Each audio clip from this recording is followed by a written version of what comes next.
Constituye para mí un motivo de gran orgullo y satisfacción personal poder hacer una de las entrevistas quizás más difíciles. Me cuesta mucho porque es un hermano mío, una hermandad que yo recibo de herencia porque mi padre y su padre fueron grandes amigos, entrañables amigos, y entonces él y yo, sin proponérnoslo quizás, sin hacerlo de manera consciente, hemos abrazado una hermandad igual que la que tenían el doctor Víctor Gómez Vergés con el doctor Marino Vinicio Castillo. Y yo me honro de considerarme amigo y hermano de Vinicio Castillo Semán. ¿Y usted, hermano?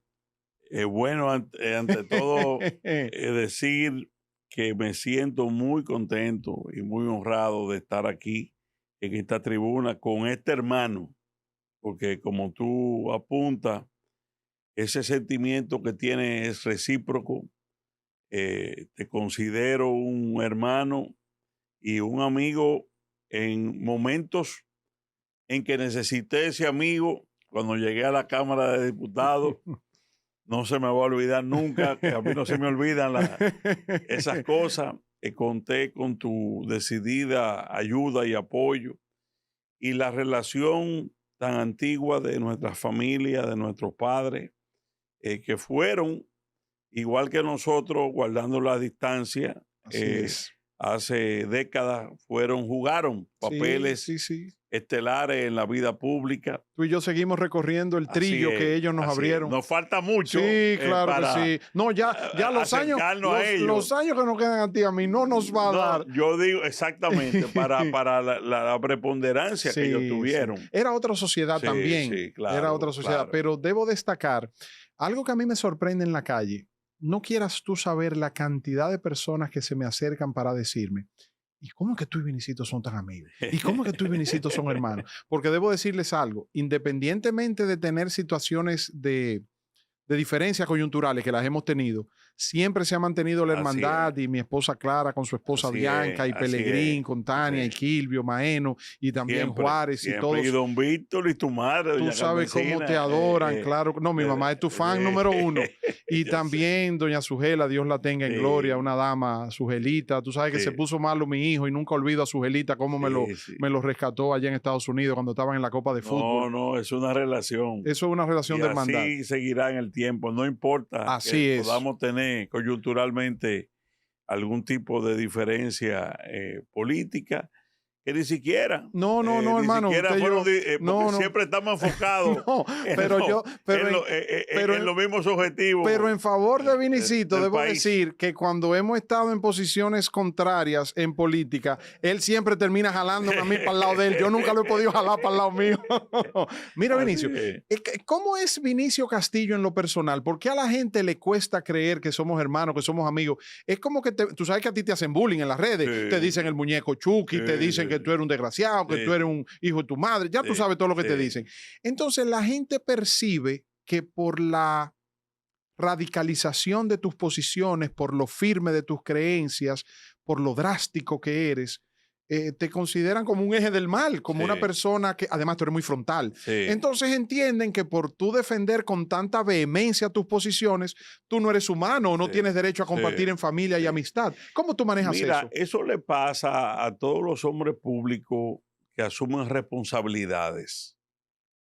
Como yo he asumido responsabilidades de ir de frente contra mafias y gente que se ha desviado en la política, en el Estado, he tenido el embate, obviamente, de enclaves de prensa, coyunturalmente, Sectores políticos de sectores poder políticos, de económicos que han financiado campañas en tu contra en mi contra, y de tu redes familia. sociales, y obviamente lo primero que hacen para una campaña de redes sociales o de prensa es desfigurarte en términos personales.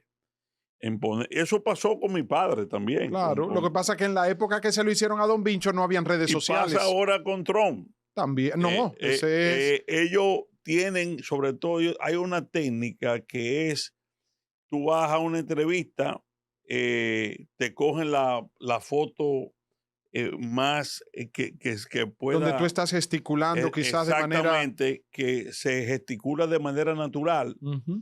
porque yo no soy una persona de pose, y te van creando, como tú dices, una imagen de especie de ogro o de gente violenta o agresiva o poco Y amigable. déjame decirte que los que te conocemos sabemos que en el plano personal y en el trato personal tú eres una dama y eres Así le y pasa eres un tercio. así le pasa a mi padre. Tú sabes, muchísima gente que me ha dicho a mí, yo creía que Don Vincho, cuando yo lo veía No, don Bicho pero también. después Don Vincho es el hombre más Yo quisiera, jovial. óyeme, quienes hemos tenido el privilegio de ver a Don Vincho con Vinicito, con Eh, Juárez, con Pelegrín, con Sujela, allá abajo de la Mate Mango, en la eh, finca, eh, compartiendo, haciendo anécdotas, eh, no saben que ese pero hombre, es parte de la lucha política y de la vida política que ya uno tiene una coraza para esos ataques, a uno rebalarle. ¿y cómo lo La manejan tu realidad, familia, los que te quieren? bien, Bianca, bien, por muy ejemplo, ¿cómo se bien, muy siente? bien. Se ríe mucho, se Se ríe ríe, mucho. se lo vacila. Porque ya nosotros,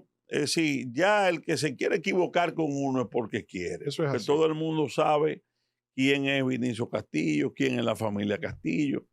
Yo he pasado durante estos últimos 10 años, sobre todo después que fui diputado para acá, he enfrentado gobiernos intereses muy poderosos y nadie, absolutamente nadie, ha podido señalarme nada de lo cual tenga que Sí, Vinicio, arrepentirme. pero antes de las diferencias políticas y con temas de carácter social, Ujú. yo recuerdo también, por ejemplo, que tú y tu padre fueron los primeros voceros y abanderados mediáticamente de la lucha contra los carteles y el Claro, narcotráfico. claro, Yo recuerdo cuando el general Guerrero claro, Peralta era claro, presidente de la claro, DNCD y claro, después desde el Consejo Nacional de Drogas, claro, ustedes claro. tenían No, una mi lucha. padre fue, yo recuerdo en los 80 que inició sus denuncias sobre los peligros que iba a representar el narcotráfico para el país.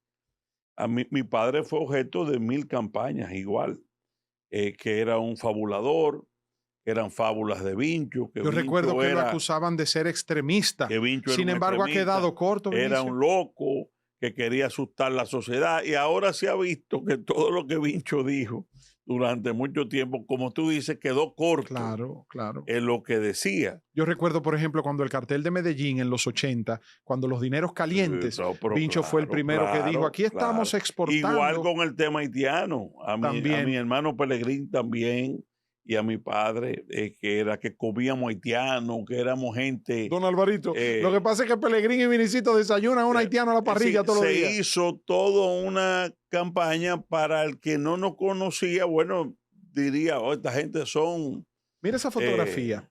¿Qué tú sientes cuando tú ves ese hombre?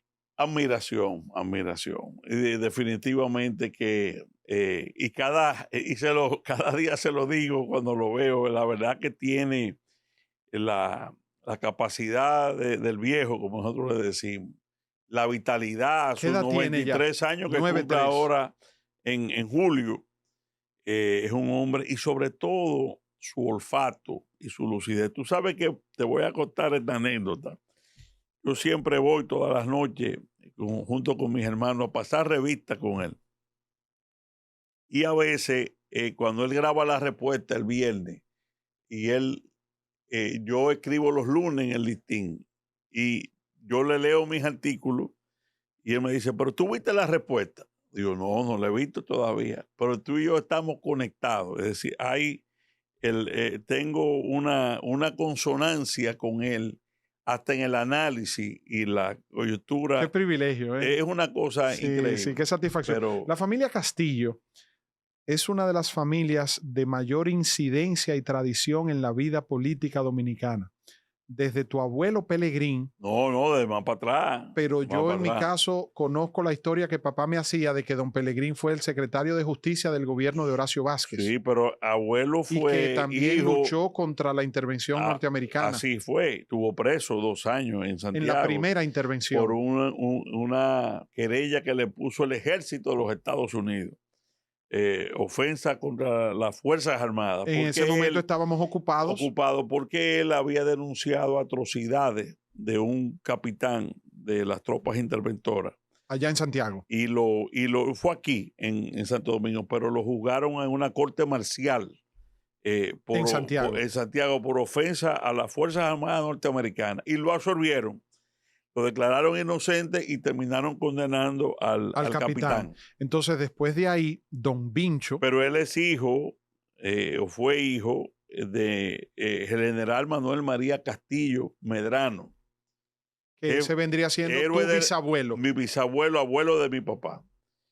Papá Manuel, le decían. Era el papá de don Pelegrín. De don Pelegrín. Ese era héroe de la restauración de la República. El pueblo de Castillo lleva su nombre por él. Y primo hermano de Mella, de Ramón Matías Mella, hijo de dos hermanos. Oye, es decir, que los Castillos, yo digo relajando, a veces estamos defendiendo este país. Desde sus orígenes. Desde el Trabucazo. Claro. Pero también contra los españoles. Sí, porque fíjate tú, primero en la independencia con Matías Ramón Mella, y después en la restauración con Luperón, y después don Pelegrín entonces con la intervención militar. Es decir, que eso es una tradición que viene, eso está en la sangre. Sin embargo, Vinicito, don Vincho. Don Álvaro vivía. Él me hacía muchas anécdotas. Vivía relajando a los que nos atacaban. Decía, no, ustedes no saben. No. Porque él era un estudioso. Y me hizo muchas anécdotas porque su papá, don Neno Arbelo, fue juez de la Junta Central Electoral y fue muy amigo de don Vincho. Y don Alvarito me contó varias anécdotas de él ver relaciones entre don Neno Arbelo, su padre, como juez de la Junta Central Electoral, con don Vincho Castillo. Y me cuenta de que allá en San Francisco de Macorís, cuando se desataban aquellas luchas de la Revolución del 65 y después del asesinato de Trujillo y del asesinato de las Mirabal, siempre don Vincho era muy osado, muy atrevido. El doctor Castillo, mi padre, tiene, yo creo que el dominicano vivo que más experiencias personales. Sí, más jornadas. Ha tenido desde la muerte de Trujillo hasta ahora.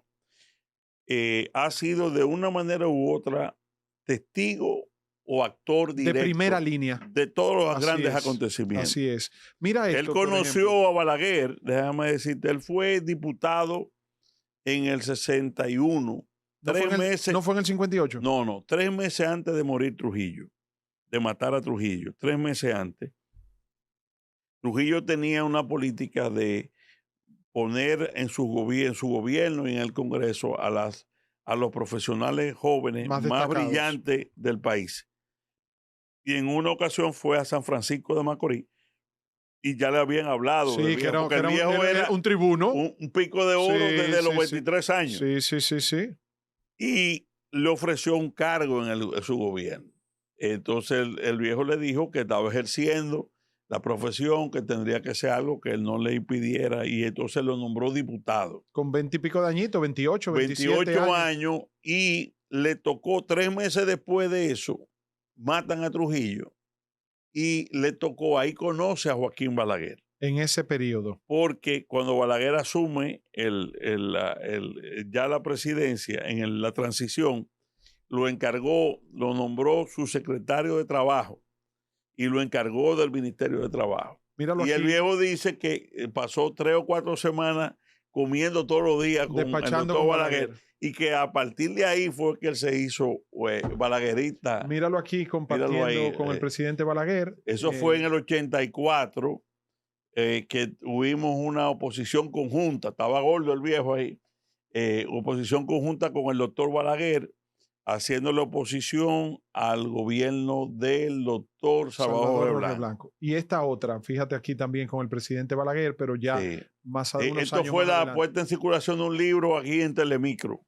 En el último libro, el último libro que el presidente Balaguer publicó. Sí. Okay. El doctor Balaguer tenía un gran respeto y una gran admiración por el viejo también. Es decir, eso era una relación muy especial. Y entonces, Vinicito, explícame esto. Déjame decirte, como estamos haciendo anécdota, el doctor Balaguer le llegó a ofrecer la dirección del Partido Reformista a mi padre. Me lo contó papá, para después de las elecciones del 82. Después de las elecciones del 78. Sí, para el 82, para la campaña del 82. No, déjame decirte, mi padre, el doctor Castillo, fue el abogado en el 78 ante la Junta de las impugnaciones. Una vez termina ese proceso, el doctor Balaguer sale para el exterior. A curársela, bueno, a tratarse. Y le mandó, yo recuerdo, porque yo estaba un carajito, 15 años, yo recuerdo abrirle la puerta a Papi Estrella, Rafael Estrella Rojas,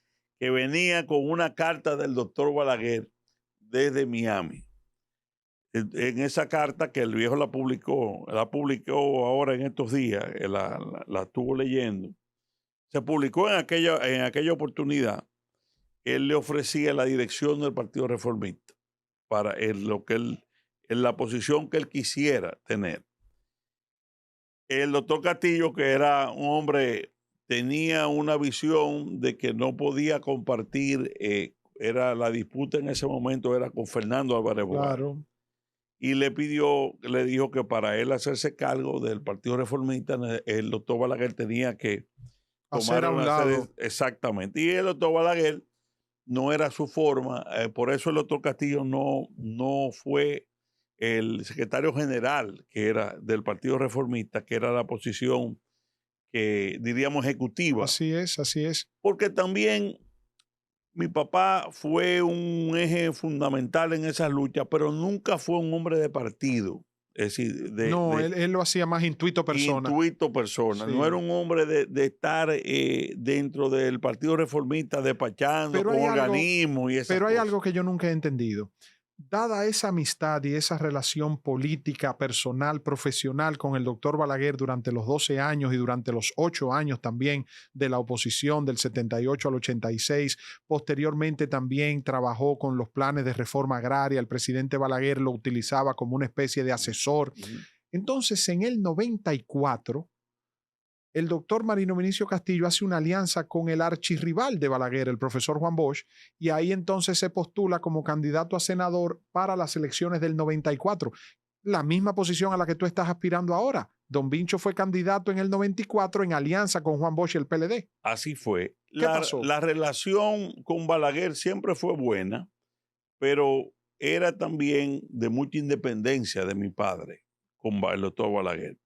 Él solo en los 12 años le sirvió en el 72, con las leyes agrarias. Lo nombró como aplicador fundamental de las leyes agrarias. En ese momento eran momentos muy difíciles donde Balaguer rompió con la oligarquía terrateniente del país, que era la oligarquía principal. El poder económico estaba en los terratenientes. Sí, porque estaban ya con todas las tierras, fue en el campo, la sociedad era campesina. Un proceso muy conflictivo. La oposición vio que Balaguer había roto con esa oligarquía terrateniente y intentó desestabilizar a Balaguer teniendo esos sectores de aliados. Balaguer frenó el proceso de reforma agraria, le bajó la intensidad. Como dicen los muchachos de ahora, le bajó un 2. Y el doctor Castillo, que era un hombre... Lo que hizo fue que le aumentó un 7. Que 7. Entonces, ahí salió del gobierno en el 73, en el 74, un año y medio después. Balaguer tiene que haber dicho, si me sigo llevando de Vincho con este problema... Se caía, claro. Se caía, sin duda, porque fue una coyuntura que la oligarquía se alió con la oposición para salir de Balaguer. Y tildándolo seguro de comunista, porque hablar de reforma agraria... En el 75, él se radicalizó mucho, a pesar lo sublevó mucho la muerte de Orlando Martínez. Donde el asesinato de Orlando. Porque Orlando, yo recuerdo, yo era un muchacho, yo veía a Orlando en mi casa, igual que también había una relación con papá, claro que sí, porque Orlando y papá eran mejores amigos. Orlando fue, siendo del PSD, el que había apoyado más al doctor Castillo en el tema de las leyes agrarias. ¿Entiendes? Porque el PSD apoyó el proceso de reforma agraria. Seguro eso también a Balaguer le generaba turbulencia, porque entonces lo veían cerca de ese sector a través de Don Vincho. Mi papá emplazó duramente a Balaguer con esa muerte y le pidió que si no podía con los entorchados que le rodeaban, que renunciara mejor del cargo. Así que eso fue una relación siempre de respeto y de admiración. ¿Y pero entonces cómo viene la relación con el profesor en el 77, ya al final, muere don Chichi Enríquez, don Chichino era de los amigos fundamentales de Balaguer, que estaba en la refinería de petróleo. Y ahí nombra a mi papá presidente de la refinería, honorífico. Chichino, Kiki Enríquez. El doctor Castillo ahí vuelve a ser servidor público, pero honorífico con Balaguer. La relación con Bosch siempre fue buena, y déjame darte que estamos haciendo. Mi papá me conoció a mí, para que tú tengas a su hijo menor varón, casi 2 años después de yo haber nacido. Te voy a explicar por qué. ¿Cómo va a ser? Te voy a explicar por qué. A Bosch lo tumban el 24 de septiembre. Del 63. Del 63. El primer contragolpe que se hace para reponer a Bosch lo hace mi padre con el general Rodríguez Echavarría. Cuando el bombardeo a Santiago. No, era tomar la base de Santiago, tomar la conspiración era con un grupo de oficiales que encabezaba Rodríguez Echavarría. Pedro Rafael Ramón. Chaguito. El hermano, Santiago. Santiago, okay. Que era reponer a Bosch ahí mismo. Claro, sin elecciones. Ese contragolpe era el 30 de octubre y yo nací el 3 de noviembre, 4 días después. ¿Qué pasa? Que cuando ellos van a dar el golpe, el contragolpe, el 30 de octubre, apresan. Ya Sugela estaba ya de parto. De parto, apresan los oficiales. Y el viejo tiene que esconderse, va a la clandestinidad con el general Rodríguez Echavarría. Mi madre me contaba que cuando ella dio a luz los policías estaban ahí esperándolo. Esperándolo, aquí en la San Rafael, por eso que dice, yo siempre relajado, digo, bueno, imagínate, yo desde que estaba en el vientre. Desde que nació vino trayendo problemas este muchacho. Mi llegada estaba, ya tú sabes. Estaban esos policías rodeando la clínica esperando, sí, porque él va a venir a ver el hijo. Exactamente. Entonces tú, don Vincho duró 2 años. Él me vino a conocer al año y medio, ya unos meses antes de la Revolución del 65. De la Revolución del 65, porque se tuvieron que esconder y la orden que había era matarlo. ¿Dónde se escondió? Aquí en Boca Chica, en un campo de Boca Chica, fue que se escondieron los dos. Lo escondió Martínez Francisco,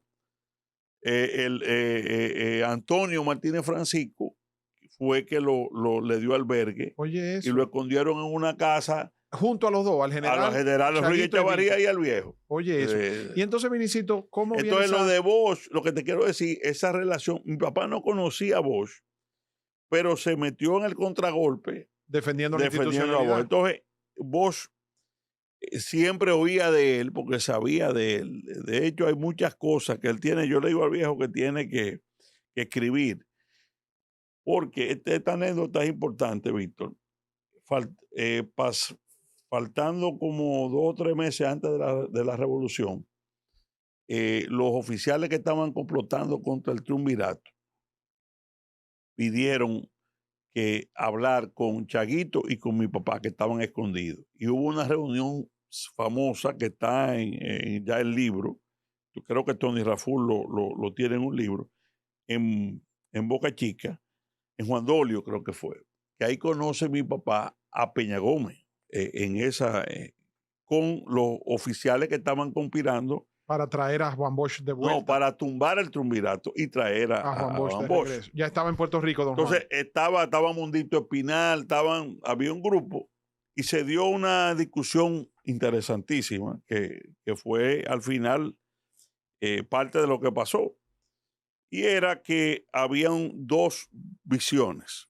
La visión del golpe para reponer a Bosch, pura y simplemente. La vuelta a la constitucionalidad 2 años después. Sin elecciones. Sin elección. Y mi padre decía que los militares pidieron que querían escuchar al doctor Castillo.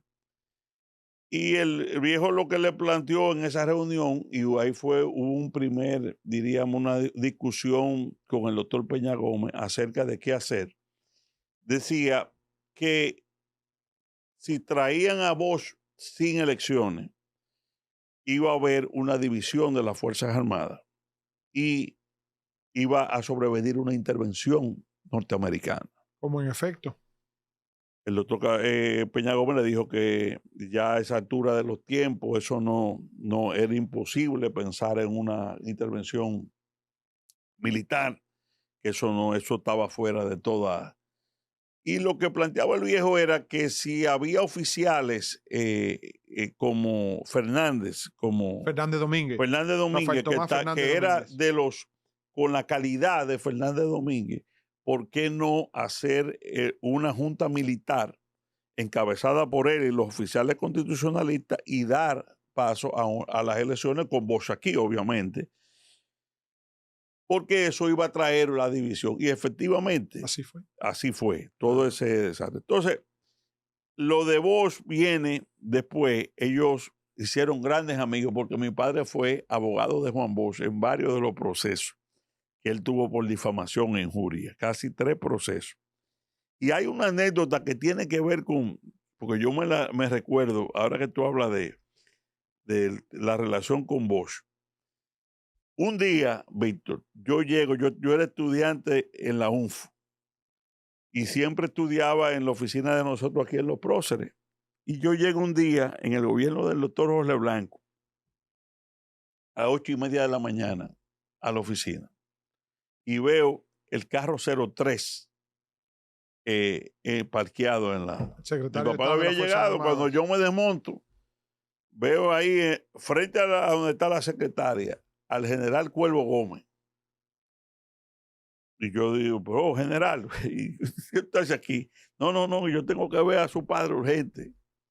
Yo una vez me pongo, lo localizo. Mi papá llegó, se reunió con él. ¿Tú sabes qué era? Cuervo había ido a ver al viejo, porque Jorge Blanco tenía cercado a la casa de Juan Bosch, el apartamento, porque le dio orden de deportar se ha escrito poco sobre eso, de sacar a Bosch del país, porque el día anterior le había pedido su renuncia, que era acusándole de cuestión económica. Bosch parece que hizo una rueda de prensa muy fuerte y él le había pedido la renuncia al doctor Jorge Blanco. Y la reacción de ellos fue que lo tenían rodeado para deportarlo. Y entonces el general Cuervo Gómez sabía que era, porque en ese momento... Sí, el doctor Vincho Castillo era y el doctor Jorge Blanco. Entonces el viejo se mete con Jorge Blanco, que eran amigos en ese momento, para persuadirlo. ¿De dónde se rompe esa amistad entre el doctor Vincho Castillo y el presidente Jorge Blanco? Viene en el segundo periodo del doctor Jorge Blanco, en la segunda parte. Ahí sucedieron 2 cosas: la cercanía de Leonel Almonte y el tema del caso de Héctor Méndez. Después del asesinato de Héctor Méndez. Sí, que el doctor Castillo fue abogado de la familia Méndez y ahí sobrevinieron. De ahí vino la enemistad también con Atuey de Camps. Correctamente. Porque ustedes acusaron al licenciado Atuey de Camps. Bueno, ahí yo prefiero, tú sabes. No. A lo que me refiero es que en esa época fueron momentos vida, muy no era lo que era hoy. Fueron momentos muy difíciles. Mi papá fue abogado de Héctor Méndez. De la familia de Méndez. Hubieron querellas, cosas muy, muy duras. Que yo, tú sabes, después con el tema de los hijos, yo no quisiera hablar de esa parte. Ni yo tampoco, pero yo sí sé. Pero fueron momentos la enemistad sumamente difíciles. El doctor Vincho Castillo y el presidente Jorge Blanco eran muy buenos amigos. Así es. Por eso decía yo que la familia Castillo, con don Vincho a la cabeza. Vino un tema de lo mismo, Víctor. El doctor Jorge Blanco, después del segundo año, tenía la cercanía de Almonte, era el empresario más poderoso del país. Había un plan de volver al poder después y hubo esa cercanía de Almonte le alejó muchas amistades al doctor Jorge Blanco. No solamente mi padre, Yotin Curi, a Negro Vera, a Belito, todos que eran grandes. Su soporte, claro. Sí, ahí hubo. Y te digo, no quiero entrar en profundizar porque... Y entonces, ¿cómo viene la candidatura? Lo de la alianza. Lo de Bosch, te estoy haciendo muchas anécdotas. Lo de Bosch, esa relación con mi padre, Pues yo creo que eso fue uno de los juicios donde eso fue en el Palacio de Justicia, que hay una anécdota que yo me río mucho, porque uno de esos casos, no recuerdo la querella a quién se le había puesto, don Juan llegó con un revólver 38 puesto, y mi papá le dice, don Juan, pero ¿y eso? ¿Y eso usted con un revólver? Y yo, mira, Vinicio, él le decía a Vinicio, es que en este país, si tú no te das a respetar, no te respetan. Y aquí hay que estar dispuesto a darle un tiro a cualquier bandido que venga. Dijo Juan Bosch. Sí, era jodón. El viejo no era fácil. Con un revólver 38 puesto en la cintura. Y entonces, lo que te digo, en el 90 ya se había producido un acercamiento entre ellos, porque don Juan, cuando perdió las elecciones, yo estaba ahí también, él lo llamó y le planteó que quería que se hiciera cargo de la defensa del PLD, de su victoria frente a Balaguer. En la Junta. En la Junta, en el 90. O sea, lo mismo del 78, pero al revés. Pedido por Juan Bosch. Y yo recuerdo que el viejo le dijo, don Juan, si ustedes tienen las actas y esas actas sumadas le dan que usted ganó, usted puede estar seguro que yo soy su abogado y vamos a llevar eso donde haya que llevarlo. La realidad es que esas actas nunca aparecieron. Ahí fue cuando Víctor Grimaldi era director de cómputos. Víctor Grimaldi ahí fue que dijo que no, que realmente no. La verdad es que hubo, yo te diría que un 35% de las actas que por la razón que fueran nunca aparecieron. Entonces, Entonces, viene? en el 93, Bosch procura la alianza con el doctor Castillo. Yo creo que lo buscó porque recuerda que en el 94 habían tres fuerzas. El PLD ya estaba en un tercer lugar, estaba el PRD y estaba Balaguer. Bosch, mi criterio es que Bosch no quería, había una corriente en el PLD que quería pactar con el PRD, que entre los cuales estaba Eduardo Selman, claro, el mismo Leonel. Sí, así es. Querían pactar. El reencuentro del maestro con el alumno. Exactamente. Y don Juan, que yo creo que se la tenía guardada a los PRDistas, porque tú sabes que el PRD había en el 90 declarado a Balaguer ganador. Claro.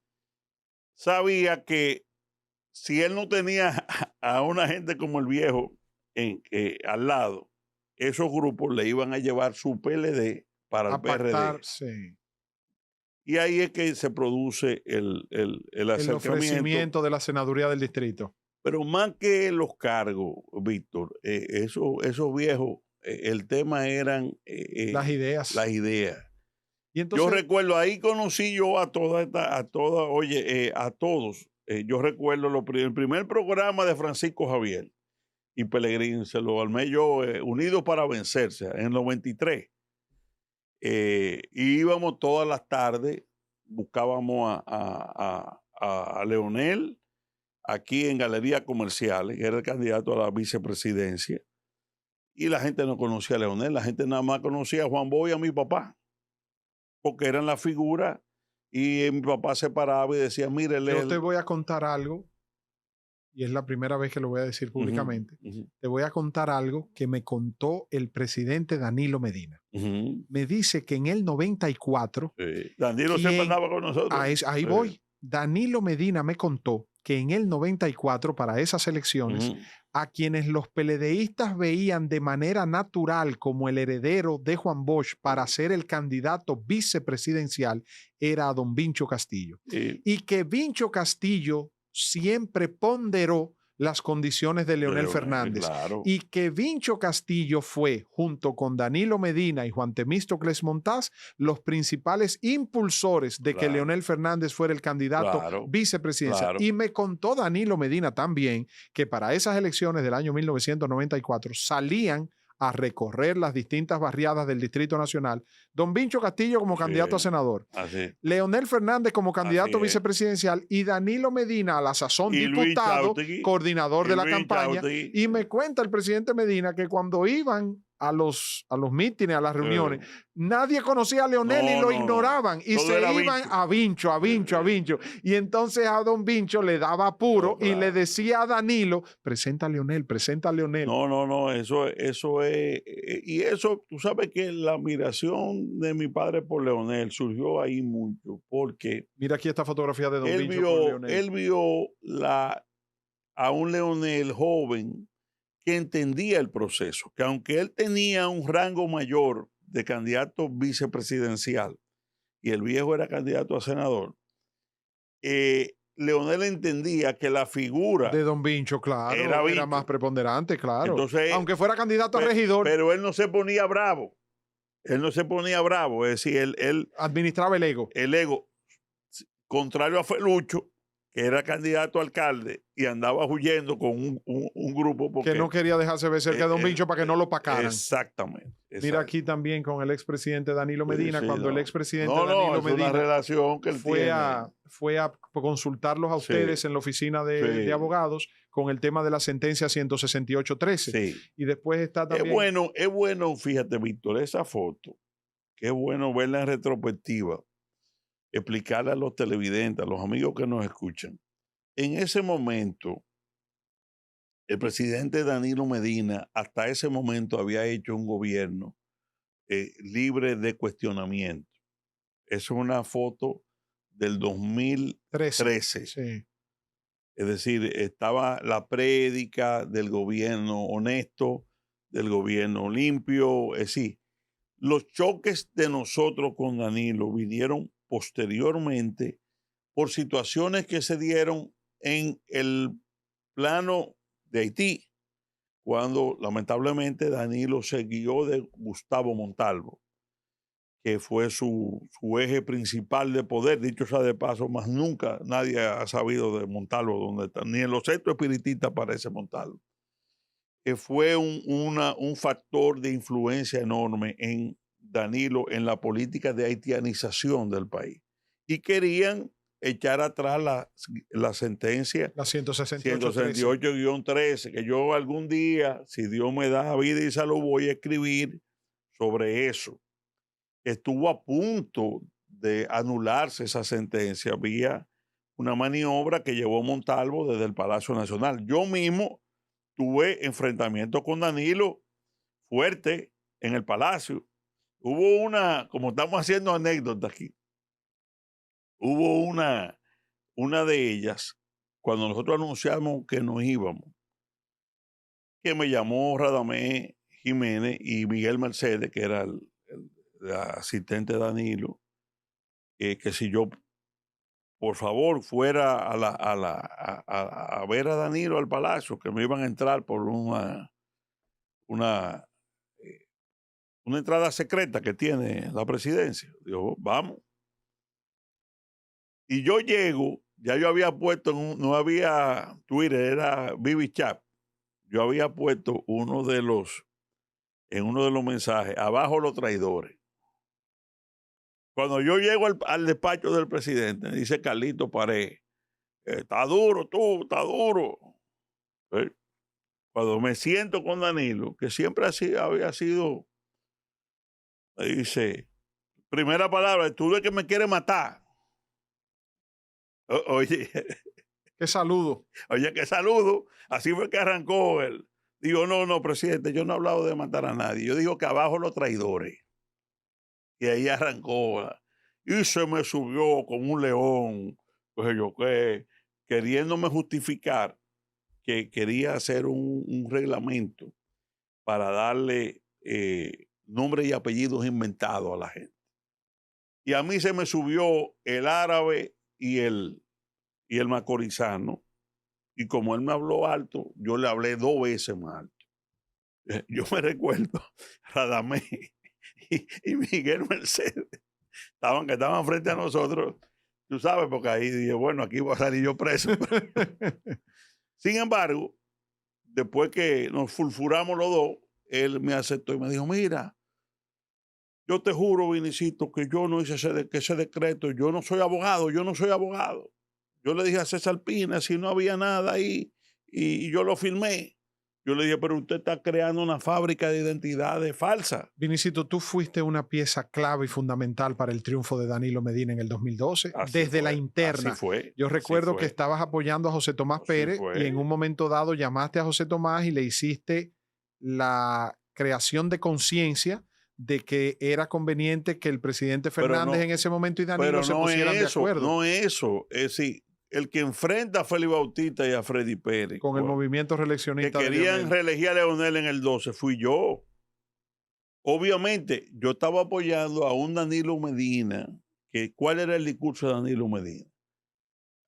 Seguir lo que está bien y Corregir lo que está corregir mal. lo que está mal y hacer lo que nunca se ha hecho. Es decir, un discurso ético y correcto.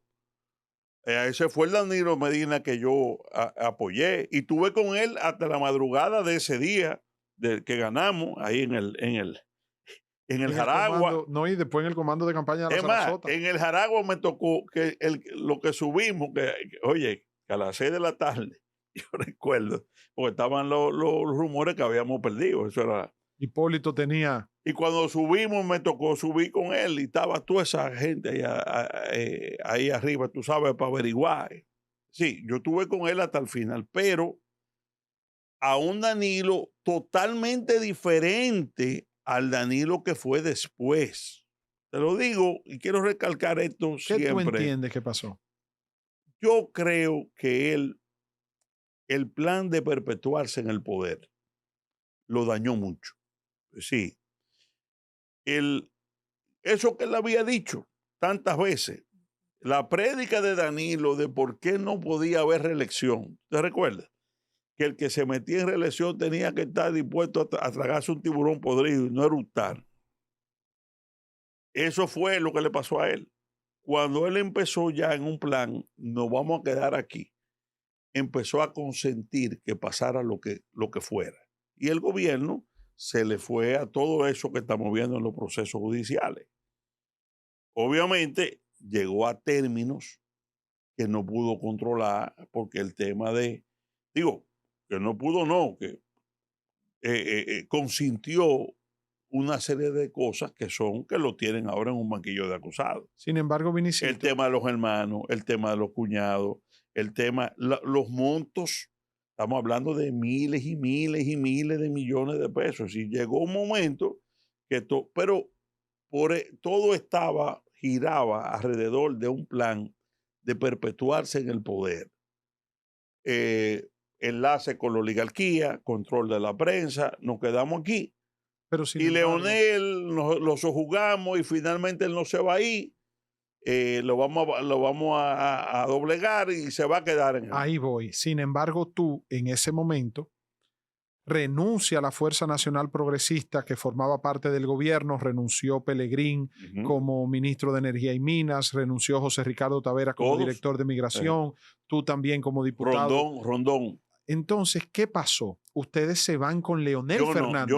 Yo era diputado. Sí, pero a lo que me refiero es que políticamente cuando se produce esa ruptura, ese divorcio político, ustedes se van con Leonel Fernández, marchan en contra de la reforma a la Constitución, marchan a favor de que no se modifique la Constitución.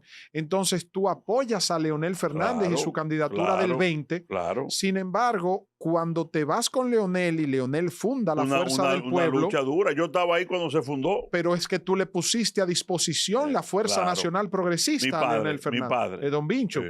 Sin embargo, ¿por qué Leonel Fernández decide irse por el Partido de los Trabajadores y no por la Fuerza Nacional Progresista? ¿Y por qué entonces viene la ruptura de la familia Castillo y la Fuerza Nacional Progresista con Leonel Fernández y la Fuerza del Pueblo? Bueno, la ruptura política de nosotros viene por un tema de coherencia y de decencia mínima. Es decir, ninguno de nosotros podía, después de las luchas que libramos desde el 15, el 20, para sacar a Danilo y a su grupo del poder, aparecernos 3 años después con Danilo como que nada ha pasado. Y decir lo que decíamos hace 3 años, para afuera que van, ahora son mis aliados. Eso no lo podíamos hacer nunca. Y eso fue lo que Leonel lamentablemente hizo. Y eso inmediatamente decretó la ruptura de política de nosotros. Cuando se rompe la relación de Leonel con los Vinchos, con Vincho Castillo y su familia y su partido, cuando él decide arriar las banderas de lucha que enarboló cuando se fue del PLD, que fue hace 3 años y medio. Aparte de que moralmente y éticamente era un desastre lo que estaba haciendo, históricamente, yo siempre lo decía, una acción de Chacumbele, que Leonel Fernández podía estar hoy. ¿A cuántos días estamos? A 35. Leonel hubiera podido estar hoy, Víctor, en más de un 40%. Si Leonel hubiera seguido como iba, lejos del PLD, de la cúpula del PLD. Son sacando el PLD porque el PLD se estaba yendo. Se estaba produciendo lo que pasó entre el PRD y PRM. Se estaban mudando y el PLD. Se estaba mudando la masa PLDista para la fuerza del pueblo. Sin Danilo y sin la cúpula del PLD. Desgraciadamente, el doctor Fernández, rodeado de un team mediocre, de gente que tú lo juntas todito y no sacas un estratega, lo convencieron de que en el momento en que el PLD estaba en el piso, en su peor momento, de tirarle el salvavidas de una alianza política. ¿Qué hizo Danilo? Que es más tigre que él, 10 veces.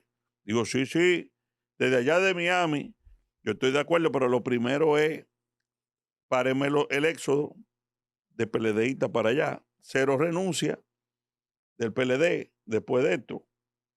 Sí, Danilo logró contener el torniquete del sangramiento que había hacia la fuerza del pueblo. Y embobó a Leonel con un muchachito. Y ahora en las municipales. Y ahora yo acabo de subir un video hoy donde Danilo dice que él está en un sólido segundo lugar y que la fuerza del pueblo es un partidito de 11%. Eso es lo que dijo. ¿Qué tú crees que va a pasar? Entonces, ¿quién se hizo ese? Y da pena. Y da pena ver a Leonel, un hombre que tan importante de la vida política, 3 veces presidente, terminar esta experiencia, primero, desarmado en su discurso ético y moral. ¿Por qué? Si algo ayudó a Leonel fue limpiarse cuando se fue del PLD, y por las razones que se fue, porque él lo dijo claramente, me voy porque el PLD de Juan Bosch no existe. ¿Qué va a pasar en las elecciones, Vinicio? Yo creo que Luis al día de hoy, tiene ganadas las elecciones por amplio margen. ¿En primera vuelta? En primera vuelta. Yo creo que Luis anda en un 63, 64%. Más que lo que sacó Danilo en el 16. Más que. ¿Por qué? Porque hay una debacle total y el ánimo en el piso en la oposición. El mismo doctor Fernández, que es el que dice en las encuestas que está mejor posicionado que nuestro amigo Abel, está ahora mismo sufriendo la salida masiva de su gente. En mi artículo del Listín Diario del lunes hablo de eso. La gente no se está yendo porque lo están comprando. La gente se le está yendo al lado de Leonel porque no lo ven con posibilidades. Pero tú entiendes. Y si no lo ven con posibilidades y no hay diferencia ética con Danilo, ¿qué hacen ellos ahí? ¿Tú entiendes que en segundo lugar queda Leonel Fernández o Abel Martínez? Ya no estoy tan seguro de que quede Leonel en segundo lugar. ¿Por qué? Porque aunque Leonel tiene más popularidad que Abel, la estructura política de las elecciones, tú lo sabes igual que yo, juega un papel fundamental. Y la estructura política de Leonel, la Fuerza del Pueblo, se está desgranando a nivel nacional. ¿Y la del PLD? No. Porque el PLD tiene 50 años, Víctor. Y se vio ahora con las municipales. Tú veías que yo incluso en los barrios le decía a mi equipo, pero ven acá, yo no veo los PLDistas, pero sacaron un 24%. Calladito. ¿Por qué? Porque es una estructura de 50 años. Entonces Danilo, ¿qué está haciendo ahora? Asumiendo el control, el protagonismo del partido. Ahí voy. Porque Danilo está regando, y te voy a dar esta primicia, Un tiguerazo, digo, en términos políticos, y no en términos políticos, en términos. Danilo está regando que va a venir ya él da por descontado que Luis se va a quedar, él lo sabe, pero que va a venir una reforma constitucional y que en esa reforma constitucional se va a abatir la posibilidad de habilitarlo a él. Ya con eso, él hace que todos los PLDistas digan, no, pero espérate, es aquí que tenemos que quedarnos. Es por aquí el asunto. Es por aquí, no es con Leonel. Y Leonel, entonces, errático, aislado, me da mucha pena. Su propio hijo, Omar, en una recta final, no se atreve a pegar un afiche con él, no se atreve a salir en una valla con él, no lo acompaña, no pide el voto por él. Tiene que ser muy duro eso para un padre. Padre y líder, porque no es que tu propio hijo, por razones supuestamente de conveniencia, de marketing, quiera marcar distancia contigo a la vuelta de unas elecciones de 30 A ti y a mí no nos pudieran pedir eso. Mira, el que me habla a mí, yo lo he dicho, de que yo tengo que alejarme de Vincho, de que porque no me conviene, porque, oye, tiene problemas. Dime una cosa, Vinicius. Es que no es que tiene problemas, no se lo permito, no se atreven. Una pregunta, Vinicius. Entonces, demos por un hecho que ganó Luis Abinader en primera vuelta. Bien. ¿Cómo tú ves la recomposición del escenario político entonces post elecciones del 19 de mayo de cara a la conformación del nuevo gobierno y de cara al 28? Bueno, de cara al 28 yo estoy convencido de que Luis no va a hacer lo mismo que Danilo. Luis termina en el 28. Yo no tengo duda de que él no va a intentar una nueva repostulación para el 28. Como él ha dicho, yo le creo 100%. En el PRM está Carolina, está David, está Yayo, está Wellington, vamos a decir una nueva generación. En el PLD está el mismo Abel, que va a quedar posicionado. Va a estar Francisco Javier, que es nuestro amigo que tiene muchos años ahí debajo del mango, esperando que gotee. Y la fuerza del pueblo, obviamente, esa es una de las cosas que Omar no ha visto. Omar ingenuamente cree que en el PLD hay ánimo de crearle una carrera presidencial a él.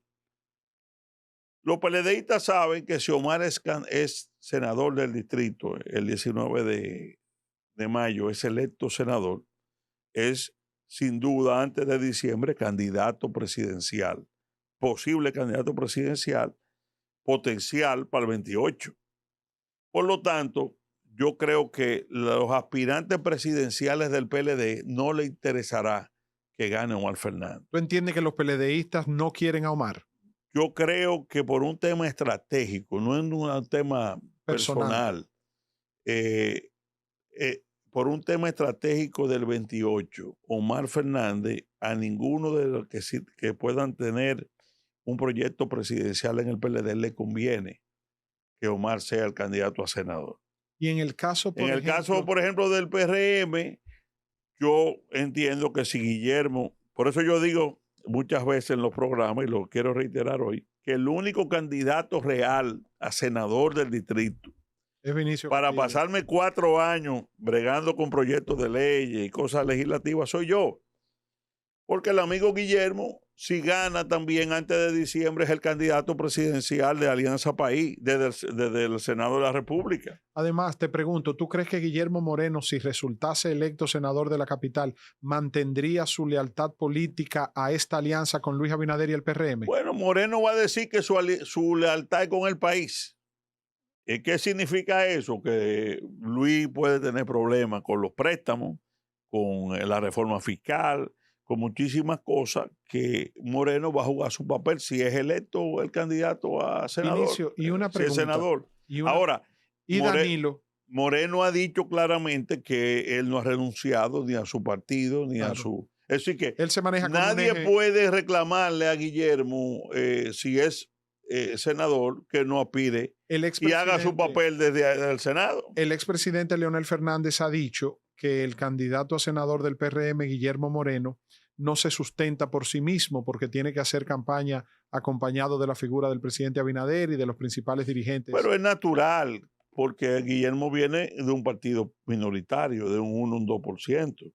Es natural que si hace un pacto con un partido en el poder, reciba el apoyo del presidente. ¿Y cuál sería el futuro de Leonel Fernández después de las elecciones?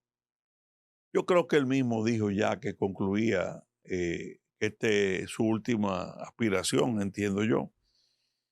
Y mira, no porque por la edad, porque yo no creo que él tenga un tema de edad. A mí lo que me preocupa más del presidente Fernández es que lo veo desgastado en su accionar. Balaguer, por ejemplo, llegó a los 90 y pico de años. Y nunca se vio desgastado. Tú veías a Balaguer en esos discursos. Y era un niño que estaba hablando. Es decir, sin embargo, yo veo a Leonel su mismo punch, su misma habilidad de posición, su misma capacidad de convencimiento y con un discurso totalmente desfasado. De que hoy creo que hizo con una cosa de colmado, No se parece a en él. cartón. Porque lo ponen un grupo de asesores ahí, lo ponen, mire, haga esto, haga lo otro, como si fuera un robot. Y en el caso del expresidente Danilo Medina, ¿cuál sería su futuro político después de las Yo no elecciones? creo que Luis Abinader jamás en la vida se le ocurra habilitar una reforma constitucional a Danilo Medina. Y en el caso del PLD mencionaste a Francisco Javier. Francisco Javier ha sido siempre visto como uno de los herederos. Sí, pero ya le han pasado dos por arriba. Le pasó Gonzalo y le pasó Abel. Bueno, porque Danilo, en el caso de Gonzalo, lo impuso desde el poder y en esta, Fran no aspiró, no se metió en la aspiración. Pero evidentemente que después de la derrota que viene el 19 de mayo, de cara al 28, dentro de las figuras principales del PLD, con perfil presidencial, va a estar Abel, Francisco Javier, el mismo, se menciona al mismo hijo de Felucho, Juan Ariel, que tiene, y otros jóvenes que quieran aspirar. Nadie ahí va a estar pensando de que caerle atrás a Omar Fernández. Margarita Cedeño. Pues yo creo que la doctora ya le pasó el ciclo político donde ella tuvo que dicho sea de paso, le pasó algo similar a lo que le está pasando a Omar ahora. A doña Margarita, el grupo de asesores le decían exactamente lo mismo que le están diciendo a Omar. Tú no tienes la tasa de rechazo de Leonel, tú tienes más popularidad que Leonel, tú puedes, porque tú no puedes ser, y no, es decir, ese tipo de cosas fueron lo que generaron que Margarita hiciera un proyecto fuera del de Leonel y lo pusieran a chocar con Leonel. Y eso mismo le está pasando a su hijo. Ahí el mismo grupito de asesores le dice lo mismo que le decían a Margarita. ¿Y Francisco Domínguez Brito? No, Francisco yo creo que ya... Quedó en segundo lugar después de Abel. No, pero ya Francisco encantó al país con el discurso anticorrupción, pero él mismo, después que le dio el no al lugar a Félix Bautista, que lo consolidó, yo creo que ya Vinicio, Francisco veamos este comercial, veamos este video donde tú proyectas tu candidatura a la senaduría abrazando el tema del muro. Ahí apareces tú, donde dices que hace 8 años tu primera iniciativa como diputado fue proponer un muro, la construcción de un muro fronterizo para la defensa del país. Presentas las imágenes, dices que mucha gente en aquel momento no lo entendió y que hoy por primera vez en la historia el presidente la asume y la lleva a cabo y tú apareces felicitando la posición del presidente Luis Abinader y expresando tu apoyo a esa acción del presidente Luis Abinader, no solamente de construir el muro fronterizo, sino de mantener la política hacia Haití, que ustedes como la familia Castillo y la Fuerza Nacional Progresista siempre han sido los principales abanderados. ¿Cómo es tu relación con el presidente Luis Abinader? ¿Cómo visualizas tus posibilidades de cara a las elecciones y la senaduría? ¿Y qué entiendes que va a pasar con el tema de Haití? Yo tengo una relación de amistad con el presidente Abinader y su familia desde que teníamos 20 y pico de años. Es decir, fuera de la política. Nosotros somos amigos de hace 40 años, 35 años. Ahora, en esta coyuntura hemos coincidido ¿en qué? En la defensa de la nación con el tema de Haití. El presidente Abinader ha asumido posiciones patrióticas de valor.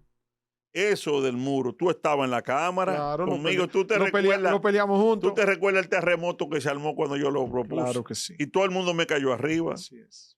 Es decir, Luis tiene méritos en estos años de defensa del país. Ha emplazado a la comunidad internacional.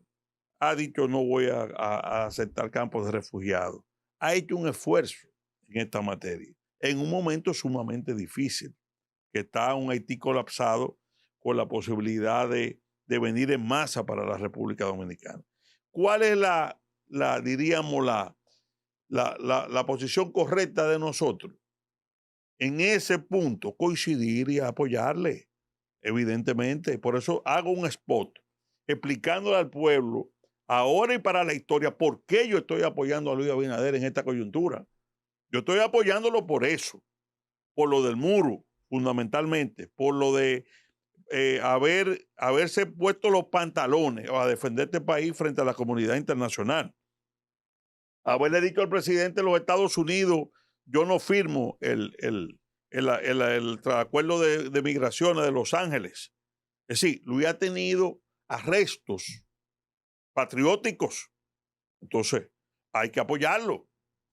En el caso de mi candidatura, yo estoy apelando a la franja nacionalista del voto, a la franja conservadora, a la franja balaguerista, que no va a votar por Guillermo Moreno. No importa una cosa es el voto maquinaria del PRM, que sí tiene que aceptar las órdenes políticas que le dé su partido, y evidentemente que Guillermo es el candidato del PRM. Y otra cosa muy diferente son los cientos de miles de personas que tienen su propia cabeza, que simpatizan con Luis, que entienden esto mismo, que está defendiendo el país, que van a votar por Luis a la presidencia y que entiendan que yo puedo ser el candidato a senador ideal para defender el país en este momento histórico crítico. Y a esa franja conservadora, balaguerista, esa masa silente que yo estoy apelando. Hermano, muchísimas gracias. Gracias a ti. Yo creo que hemos hecho un programa diferente. No, lo quiero, lo aprecio, lo admiro. Con muchas anécdotas que yo creo que pueden ser que tienen interés histórico. Lo que te pido es que no me hagas compromiso para después que pasen las elecciones. ¿Cómo no? Porque voy a coger par de cortecitos de eso que tú has vaticinado que crees que va a pasar y lo vamos a comparar después de las elecciones. Entonces, tú dices que tú no sabes quién queda en segundo lugar.